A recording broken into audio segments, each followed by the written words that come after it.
Security! Security!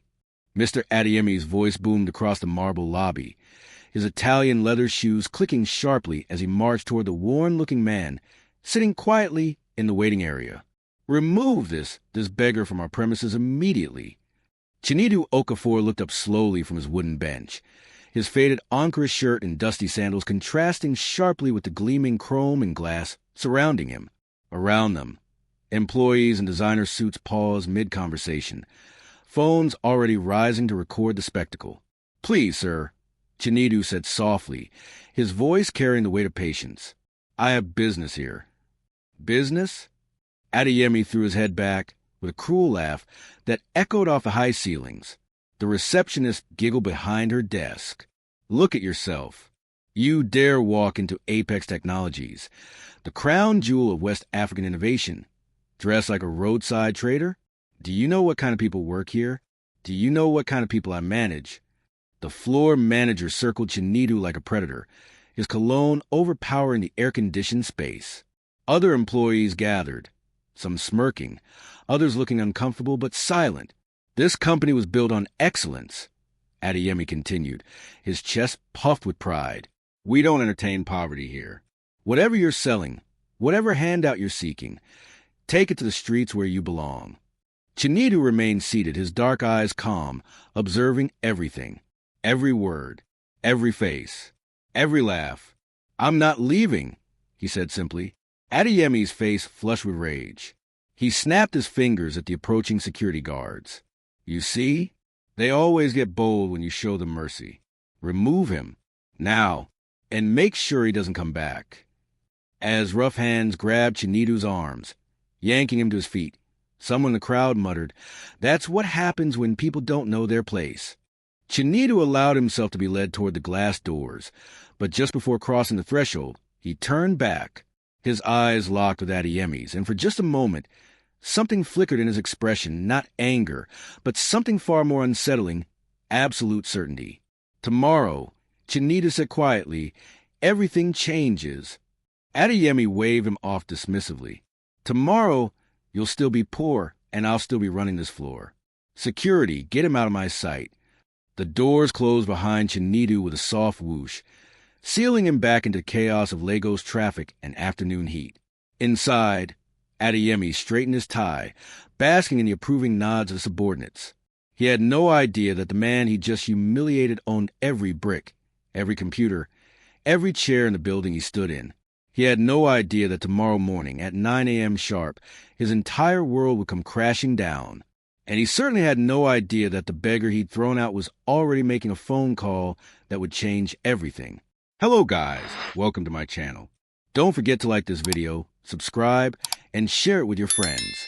Drop your thoughts and reactions, and where you're watching from the comments. What would you have done if this happened to you? Let's dive in. The morning sun blazed over Lagos, turning Victoria Island's glass towers into pillars of light. Inside his private penthouse overlooking the lagoon, Chinedu Okafor stood before floor-to-ceiling windows, watching the city come alive. At 42, he'd built Apex Technologies from a single-room startup into West Africa's leading tech empire. But success had isolated him from the truth of his own company. His phone buzzed. Another anonymous message. "Sir, the managers abuse us daily. They call us names, reduce our salaries without reason. Mr. Adeyemi in sales is the worst. He treats vendors and junior staff like slaves. Please help us." It was the 7th complaint this month, all pointing to the same man. Chinedu's jaw tightened. His late father's words echoed in his mind.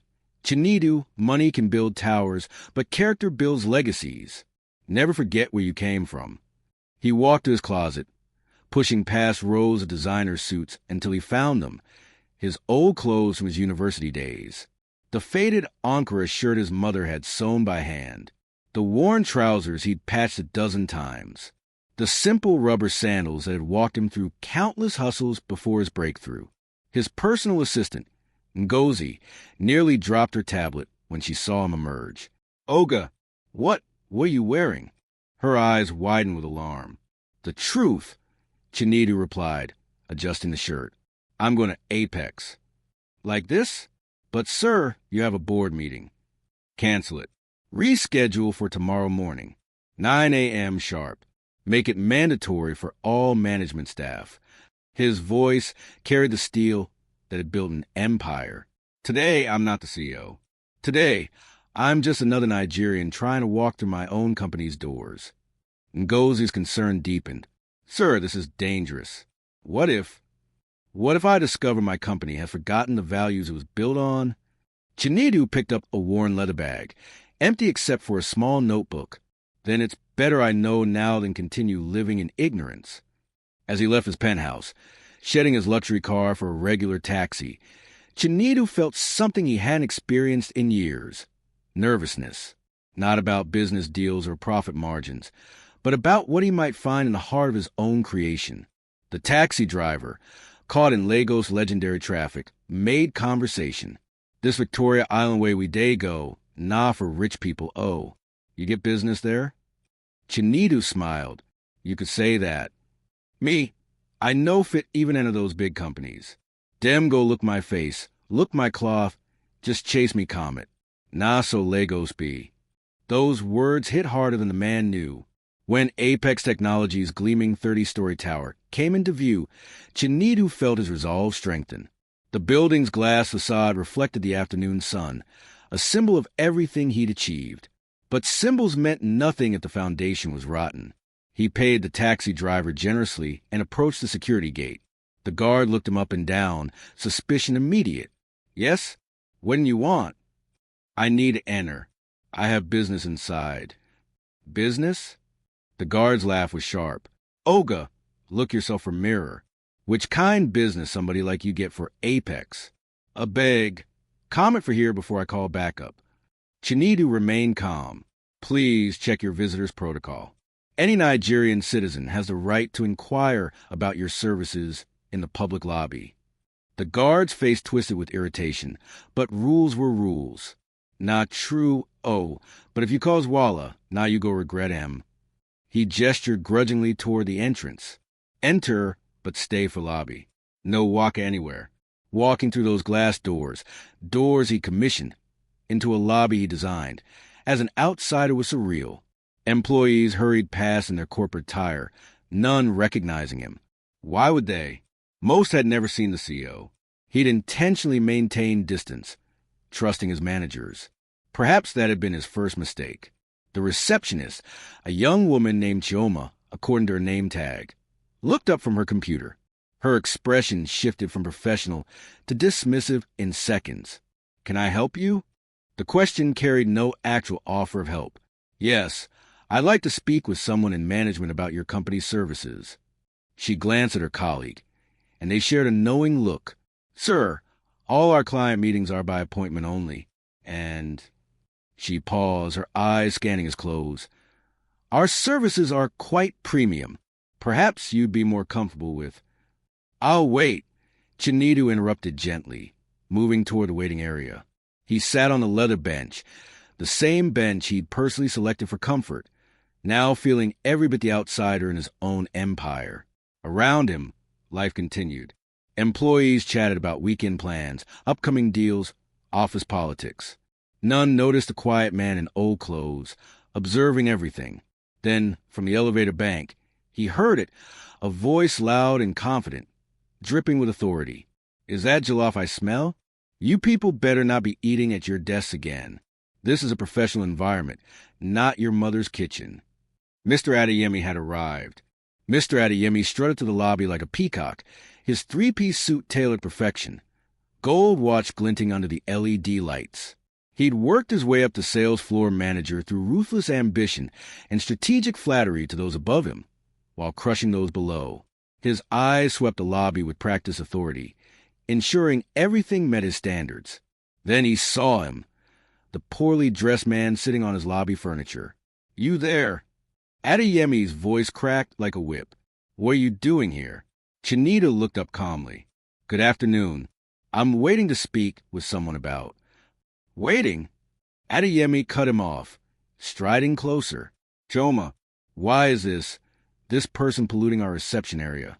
The receptionist stammered. Sir, he said he wanted to discuss services, and technically the lobby is public. public. Adeyemi's laugh was theatrical.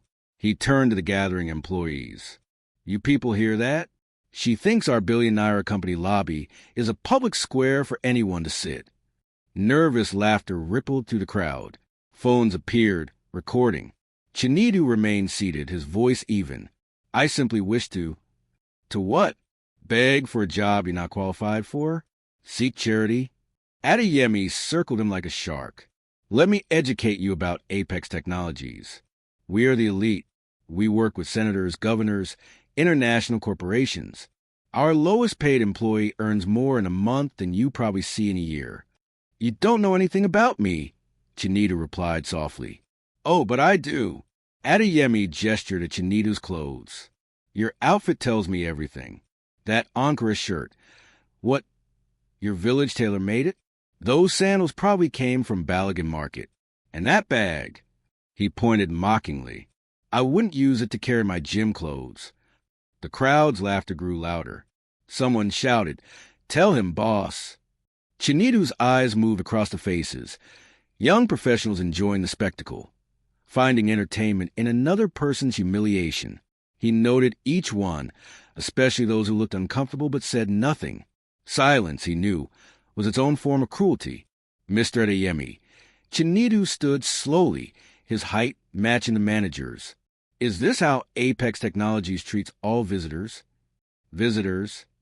Adeyemi's face reddened. Visitors have appointments. Visitors dress appropriately. Visitors don't wander off the street, looking like they got lost on their way to Mechanic Village. He turned to his audience. You see what happens when security gets soft? They let anybody in. A junior employee, a young woman named Blessing, stepped forward hesitantly. Sir, maybe we should just... Shut up, Blessing. Adeyemi snapped. This is why you're still junior after 2 years. Too soft. Too sympathetic to people who don't deserve it. He turned back to Chinedu. Let me tell you something, my friend. Life is about levels. You're down here, he gestured low, and we're up here. Accept your place. Not everyone can sit where eagles fly. Eagles, Chinedu repeated thoughtfully. Tell me, Mr. Adeyemi, what makes you an eagle? The question seemed to inflate Adeyemi further. What makes me an eagle? I'll tell you. I drive a Range Rover Sport. I live in a 3-bedroom apartment in Lekki Phase 1. My suit costs 450,000 Nigerian nairas.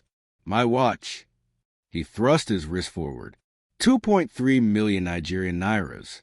I dine at Rhapsody's every weekend. That's what makes me an eagle. And all of that came from working here. Every kobo. Adeyemi's chest swelled with pride. Because I understand excellence. I maintain standards. I don't waste company time on. He waved dismissively at Chinedu. People like you. Chinedu nodded slowly, his expression unreadable. I see. And these standards, do they include how you treat your subordinates? Your vendors? Anyone you consider beneath you? Adeyemi's eyes narrowed dangerously. Are you questioning my management style? Do you know who I am? I know exactly who you are, Mr. Adeyemi. Something in Chinedu's tone made the room shift. The laughter died down. But Adeyemi, drunk on his own power, didn't notice. Security, he bellowed. Security. I want this man removed immediately. And I want to know which useless guard let him in. Somebody's losing their job today. 2 security guards rushed over, reluctance in their steps. Oh, Adeyemi, maybe we should just... One began, remove him. Now, carry him if you have to. The guards exchanged glances, then moved toward Chinedu. Sir, please, just come with us. Make we no get problem. Chinedu raised his hands peacefully. I'll go. No trouble. But as the guards touched his arms, he spoke clearly, ensuring everyone heard. Mr. Adeyemi, do you know what my father used to say? The eagle that mocks the tortoise for walking slowly forgets that the tortoise carries his home on his back. He may move slow, but he's never lost. What nonsense proverb is that? Adeyemi scoffed. Security, I said remove him. As Chinedu was escorted toward the doors, Blessing quickly moved forward, slipping a bottle of water into his bag. Sorry, sir, she whispered. Adeyemi caught the gesture. Blessing, you're suspended for 1 week without pay. That will teach you about fraternizing with beggars. Tears welled in Blessing's eyes, but she said nothing. At the glass doors, Chinedu turned back one final time. His eyes met Adeyemi's across the lobby. Tomorrow morning, Mr. Adeyemi. 9 a.m. Don't be late. Late for what? Adeyemi laughed, his audience joining in. Your pity party? Tomorrow I'll be here doing my job, and you'll still be wherever people like you belong. Now get out. The doors closed behind Chinedu. Through the glass, Adeyemi watched him walk away, disappearing into Lego's crowd. What joker! Adeyemi announced to the lobby, talking about tomorrow like he has some power. Everybody back to work. And security, tighten up. I don't want to see that face here again. As the crowd dispersed, still chuckling and sharing the videos they recorded, no one noticed Chinedu across the street, standing beside a black Mercedes S-Class. No one saw him make a phone call, his voice low and measured, and no one suspected that the real story was just beginning. The evening air hung heavy with humidity as Chinedu sat in a small bukka, a local restaurant, 3 blocks from Apex Technologies. The plastic chair creaked under his weight, and the aroma of fresh pepper soup filled the air. Around him, working-class Lagosians ate their dinner, discussing football, politics, and the daily hustle. Oga, go eat? The mama put's warm voice broke through his thoughts. Chinedu smiled. Yes, mama. Let me have jollof rice and chicken. The real kind, with plenty pepper. Ah, man after my own heart. She laughed, her wrapper swishing as she moved to prepare his plate. Here, no one cared about his clothes. No one judged. It reminded him why he'd started Apex Technologies in the first place. To create opportunities, to lift others up, not to build monuments to arrogance. His phone buzzed. Ngozi's name flashed on the screen. Sir, I've scheduled a meeting for 9 a.m. tomorrow. All management staff have been notified. It's marked as mandatory, she reported, her voice still uncertain about his plan. Good. And the security footage from today. Already compiled and ready for presentation. Sir, she hesitated. What you saw today, it was worse than we thought. I pulled additional footage from the past 3 months. Mr. Adeyemi has been... I know, Chinedu interrupted gently. I saw enough, but tomorrow everyone will see. After ending the call, Chinedu ate slowly, savoring the home-cooked flavors. Mama brought him extra plantains without asking, the kind of generosity that existed in spaces where humility still lived. You look like, say, something heavy day your mind, she observed, wiping down a nearby table. Just thinking about character, Mama, how we treat people when we think no one's watching. She nodded wisely. Now true word you talk. My papa always say, the way you treat the house, help Naim show who you really be. Money fit cover bad character, but he no fit change am. Those words settled in Chinedu's chest. His own father had said something similar before he passed. Build your company on good character, my son. Buildings can collapse, money can finish, but good name stands forever. Meanwhile, at Rhapsody's restaurant, Victoria Island, Mr. Adeyemi held court at his regular table, surrounded by 3 of his fellow managers and several junior employees he'd summoned to join him. The restaurant's soft lighting glinted off wine glasses and expensive plates. And then I told security, remove this beggar. Adeyemi recounted the afternoon's events for the 3rd time, his voice growing louder with each telling. You should have seen his face, sitting there in those rags like he belonged. His companions laughed on cue. One manager, Emeka, raised his glass. Guy, send anybody. That's why you're going places. Speaking of going places, Adeyemi leaned in conspiratorially. I heard from HR that there might be a VP position opening up soon, and you know who has the performance numbers to match. He tapped his chest proudly. VP Adeyemi. Someone tested the title. It fits. The table erupted in cheers. Adeyemi's phone lay on the table. The video of Chinedu's humiliation already shared in multiple company WhatsApp groups, collecting laughing emojis and fire reactions. Only Blessing, forced to attend despite her suspension, sat quietly at the table's edge. She tried to excuse herself, but Adeyemi had insisted. Another power play, making her watch him celebrate her punishment. Blessing. Adeyemi called across the table. Why so quiet? Still feeling sorry for your beggar friend? No, sir, she replied carefully. Good, because that's your problem. Too much sympathy. In this world, you have to be tough. Lion mentality. He pounded the table. The weak exist to serve the strong. That's just natural order. Emeka refilled Adeyemi's wine glass. A bag! Forget that man.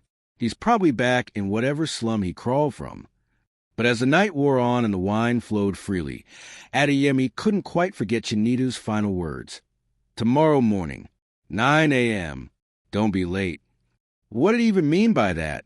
He muttered, slightly drunk now. Mean what? Emeka asked. Nothing. Just... The beggar said something about tomorrow. Adeyemi waved it off, like he has any power to do anything. Probably just face-saving nonsense. His phone buzzed with a notification. An email from HR. Mandatory management meeting. Tomorrow, 9 a.m. sharp. All floor managers required to attend. CEO's orders.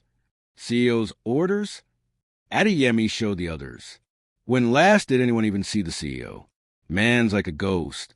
Probably doesn't even know what happens in his own company. Maybe that's why he's rich, someone joked. Delegates everything. They all laughed, unaware that across Lagos, in a luxury penthouse, that same ghost was reviewing hours of security footage, his expression growing darker with each passing minute. Chinedu's penthouse, 11:47 p.m. Chinedu sat in his home office, his laptop screen casting blue light across his face. Before him, multiple video windows played simultaneously, all internal security footage from Apex Technologies. There was Adeyemi screaming at a vendor for being 5 minutes late, threatening to cancel contracts. Adeyemi forcing junior staff to run personal errands during work hours. Adeyemi taking credit for a team member's idea in a client presentation. Adeyemi reducing a young man to tears over a minor mistake, while other employees watched in silence. The pattern was clear, systematic, cruel, and he'd been doing it for at least 18 months. How did I miss this? Chinedu asked aloud, though he was alone, but he knew how. Distance, delegation, trust misplaced. He'd been so focused on expansion, on profits, on competing with international firms, that he'd forgotten to protect the culture that made success meaningful. His phone rang. His mother's name appeared. She rarely called this late. Mama? Chinedu, I had a dream. Her voice carried the weight of maternal intuition. Your father came to me. He said, tell my son to remember the foundation. What does that mean? Chinedu smiled despite everything. It means tomorrow, Mama, I'm going to do what Papa would have done. I'm going to stand for what's right. Good. And Chinedu? Don't just punish. Teach. That's the difference between revenge and leadership. After hanging up, Chinedu pulled up his presentation for tomorrow. He added a new final slide, then sat back, thinking about his mother's words. Tomorrow wasn't just about exposing Adeyemi. It was about redirecting Apex Technologies back to its true purpose. The clock struck midnight. In 7 hours, everything would change. The conference hall on the 15th floor of Apex Technologies buzzed with confusion. Every manager, team leader, and senior staff member had been summoned. Over 200 people crammed into a space designed for 150. The mysterious mandatory meeting had sparked countless theories. Maybe we're getting acquired, someone whispered. Or there's been a data breach, another suggested. Mr. Adeyemi arrived at 8:47 a.m., slightly hungover, but still impeccably dressed. He'd chosen his best Tom Ford suit for the occasion. If the invisible CEO was finally making an appearance, Adeyemi wanted to make an impression. Any idea what this is about? Emeka asked, joining him near the front row. Probably new policies or restructuring. You know how these things go. Big announcement, motivational speech. Back to work. Adeyemi yawned. Wake me when it gets interesting. At exactly 9 a.m., Ngozi walked onto stage. The room quieted. Good morning, everyone. Thank you for your punctuality. Today's meeting is of critical importance to the future of Apex Technologies. Her voice carried authority. As you know, our company was founded on principles of innovation, integrity, and respect. Today, we'll be addressing how well we've maintained those principles. Murmurs rippled through the crowd. It is my honor to introduce someone most of you have never met in person. He's been leading this company from behind the scenes, but today, he steps forward. Please welcome the founder and CEO of Apex Technologies, Mr. Chinedu Okafor. The side door opened. Chinedu walked in, transformed. His custom Italian suit fit perfectly, his presence commanding immediate attention. But it was his face that caused the first gasp. Several people in the audience recognized him. "Wait!" Someone whispered. "That's—" "No way," another breathed. Adeyemi's confused expression shifted to recognition, then to horror. The color drained from his face as if someone had opened a tap. His mouth opened and closed soundlessly. Is that the man from yesterday?" Emeka gripped Adeyemi's arm. The room exploded into frantic whispers. Phones appeared, checking yesterday's viral videos against the man now standing at the podium. The match was undeniable. Chinedu let the chaos build for a moment, then raised his hand. Silence felt like a guillotine. "Good morning," he began, his voice calm but powerful. "I apologize for the unusual circumstances of this meeting. But sometimes, to truly see your company, you must view it through different eyes." He clicked a remote. The giant screen behind him illuminated with yesterday's date and timestamp. Yesterday, I walked into our lobby dressed not as a CEO, but as an ordinary Nigerian seeking to do business with us. What I experienced was enlightening. The footage began to play. The lobby, the stairs, the whispers. Then Adeyemi's voice, loud and cruel. "Remove this beggar from our premises." The room watched in stunned silence as their colleague's humiliation played out in high definition. Every mocking word, every cruel laugh, every phone raised to record. When Blessing appeared with a water bottle and received her suspension, several people gasped. Adeyemi had slumped in his chair, his expensive suit suddenly feeling like a costume. Sweat beaded on his forehead. The footage ended. "Mr. Adeyemi," Chinedu's voice cut through the silence. "Please stand." Adeyemi's legs barely supported him as he rose, trembling. "Yesterday, you asked me what made you an eagle. You listed your possessions, your car, your apartment, your watch, all things purchased with a salary from this company. But let me ask you something, Mr. Adeyemi. What did you build?" "Sir, I didn't know." "You didn't know I was a CEO. That's true. But does that change what you did? If I had actually been a poor man seeking opportunity, would your cruelty have been acceptable?" Silence. "Let me show you something else," Chinedu continued, his tone hardening. "This is just from the past 3 months. New footage rolled. Adeyemi terrorizing vendors, belittling junior staff, taking credit falsely. The evidence was damning, systematic. But here's what truly disappoints me," Chinedu said, stopping the video. "Not a single person in this room, not one, has ever reported these incidents to HR. Many of you witnessed these events. Some of you are in these videos, standing by, saying nothing." The accusation hit the room like a physical force. People shifted uncomfortably, unable to meet each other's eyes.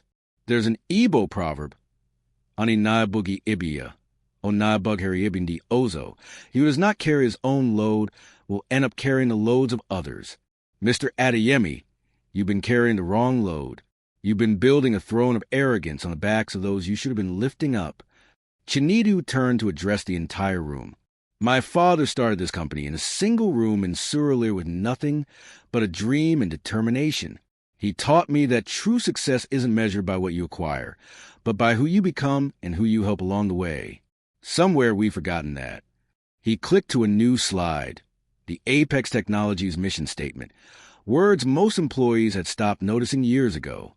To empower African excellence through innovation, integrity, and inclusive growth. Not selective growth for those who dress right or speak right or come from the right background. Inclusive growth. Blessing, sitting near the back, had tears streaming down her face.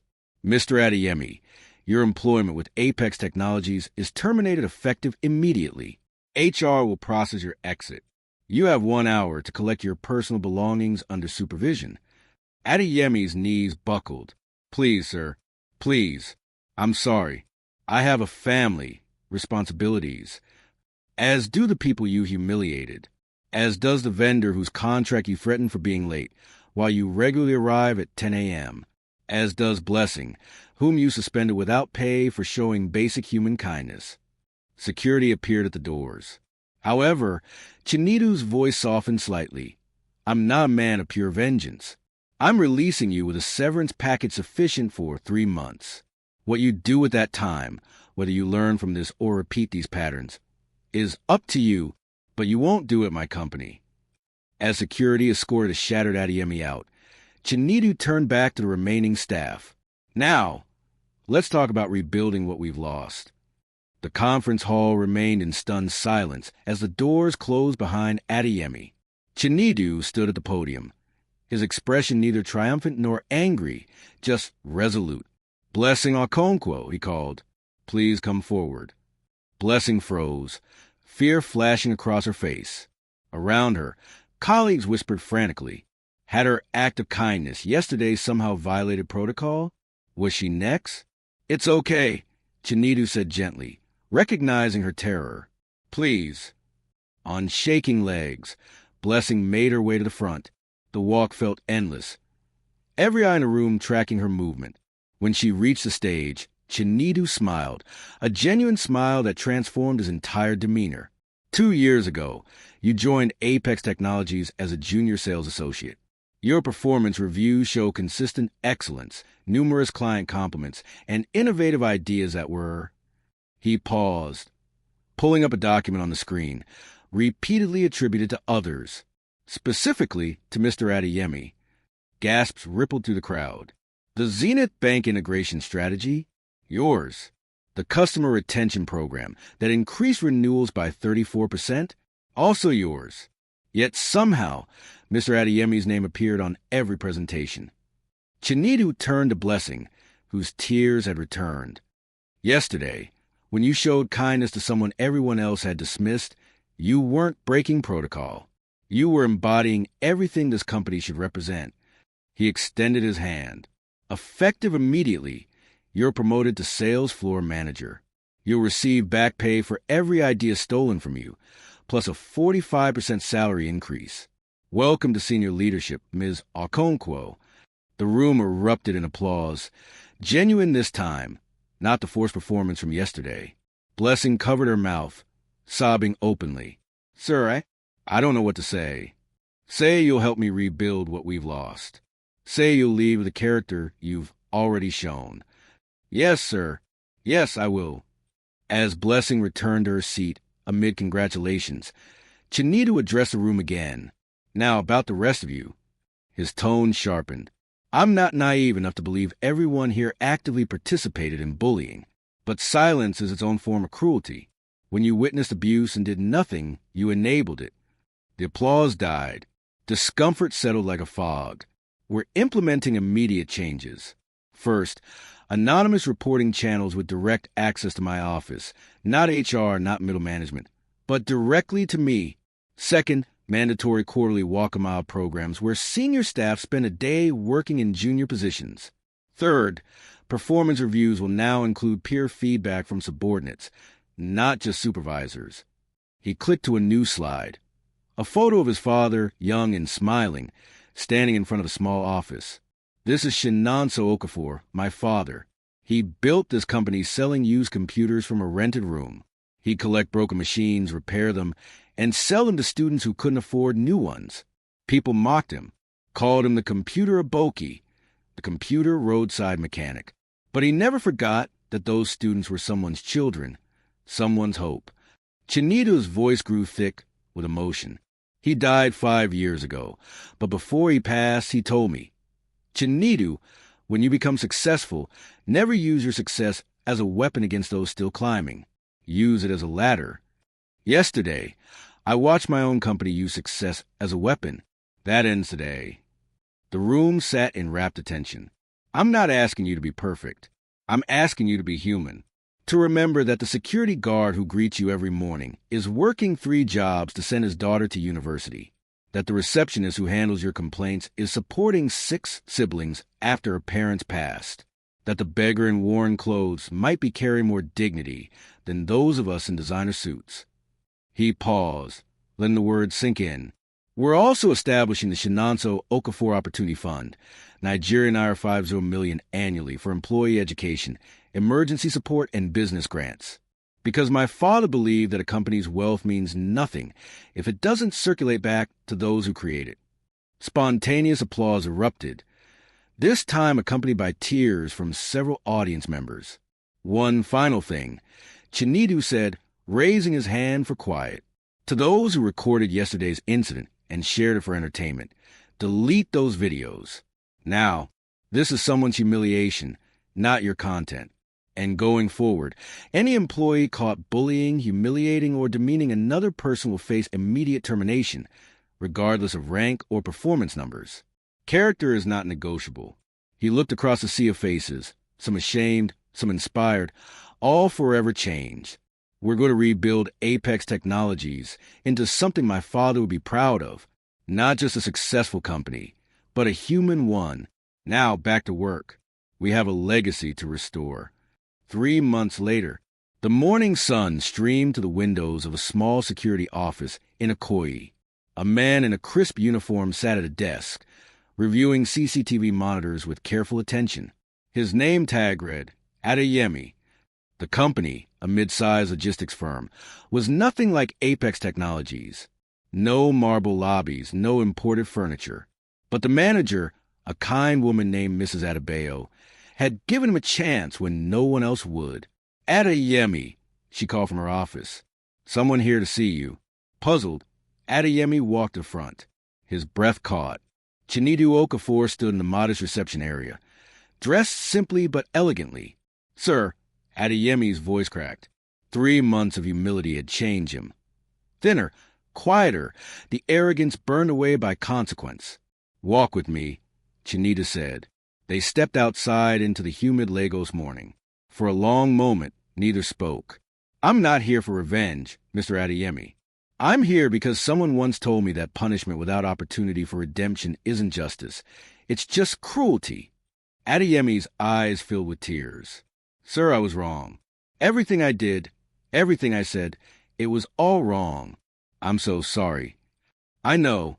Mrs. Adebayo tells me you're different now, that you stay late to help the junior guards, that you've been volunteering at a shelter on weekends. I'm trying, sir, trying to become better.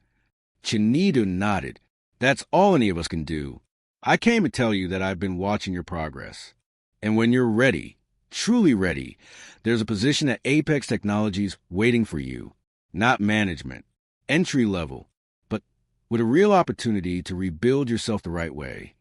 Adeyemi stared in disbelief. After everything? My father used to say, the clay that cracks in the fire comes back stronger when reshaped. You cracked, Mr. Adeyemi, but that doesn't mean you can't be reshaped. Chinedu extended his hand. The question is, do you want to be? Adeyemi clasped Chinedu's hand, his entire body shaking with emotion. Yes, sir, more than anything. Then keep doing what you're doing.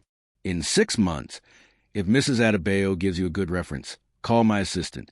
We'll talk. As Chinedu walked away, Adeyemi stood on the sidewalk, watching his former CEO disappear into a waiting car. For the first time in months, he felt something he thought he'd lost forever. Hope. That evening, Apex Technologies, Blessing stood in her new office, Adeyemi's former office, completely redesigned. Where motivational posters about winners and crushers once hung, she placed a simple framed quote from Shinanso Okafor. Success is not about climbing over others. It's about building a ladder strong enough for everyone. Her phone buzzed. A message from her team. Boss, the new intern just arrived. He's wearing house slippers because his shoes broke on the way. What should we do? Blessing smiled, remembering a bottle of water shared in kindness, and typed back. Welcome him warmly. Get him comfortable. And someone run to the shop Buy improper shoes. Size 42. Company expense. Because that's what leaders do. Not because anyone was watching, but because everyone was.